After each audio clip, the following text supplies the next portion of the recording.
So today we're going to continue on with 3.5, and basically what we're going to talk about right now is, we'll call this number 2 example, and we're going to get into parallel and perpendicular lines. And what we're going to talk about is how you identify them. But before we even get into that, I'm going to show you the first theorem that your book talks about, which is this theorem right here. And let me see if I can get rid of this first. And let's move this out of the way over here, and let's pull this up. Alright, so the first theorem is 3.13 or 3.13. It's slopes of parallel lines. And what it's saying is, in a coordinate plane, two non-vertical lines are parallel if and only if they have the same slope. So that's what you want to know. The big thing is, if two lines have the same slope, they're parallel. So that's very, very important. So if two lines have the same slope, they are parallel. And then theorem 3.14 or 3.14, slopes of perpendicular lines. The book reads it as this: in a coordinate plane, two non-vertical lines are perpendicular if and only if the product of their slopes is -1. So if you took two slopes and you multiplied them together, you should get -1. The way I look at it is, I use this knowledge right here. I use, if the product of two numbers is -1, then the numbers are called negative reciprocals.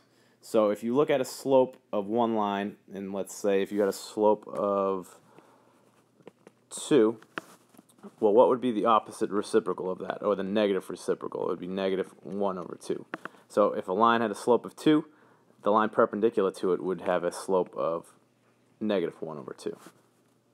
So here we'll take a look at that. It says that we're going to determine which of the lines are parallel and which of the lines are perpendicular. So what we talked about previously, well, what do we know about parallel lines? Correct, they have the same slope. How about perpendicular lines? Opposite reciprocal slopes. So what we want to do is, let's just go through each line and let's find the slope. So let's look at line A.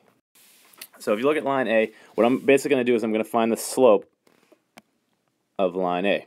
Now I'm going to use my slope formula, which you guys know, y sub 2. So I'm going to take 3, subtract it by y sub 1, and I'll get 1. And then I'm going to take 0, because that's my x sub 2, and I'm going to subtract it from x sub 1.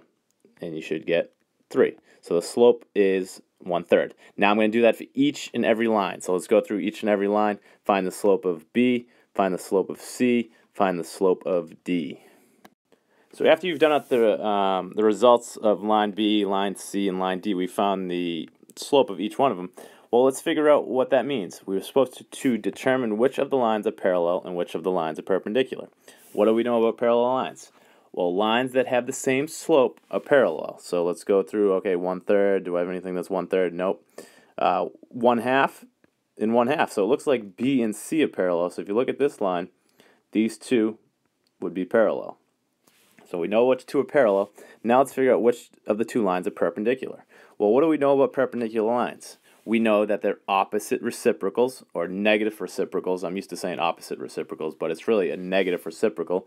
So let's look at this. What is the negative reciprocal of this? Negative reciprocal would be -3.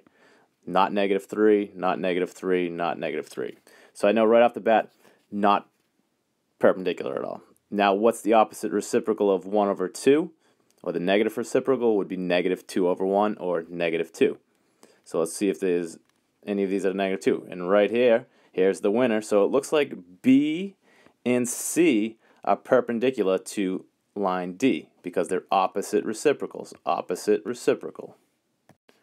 So for this, I'm not going to have you guys come up with the HOT question. What I'm going to have you guys do is go to page 157. So page 157, and try the modern question, which is number 3.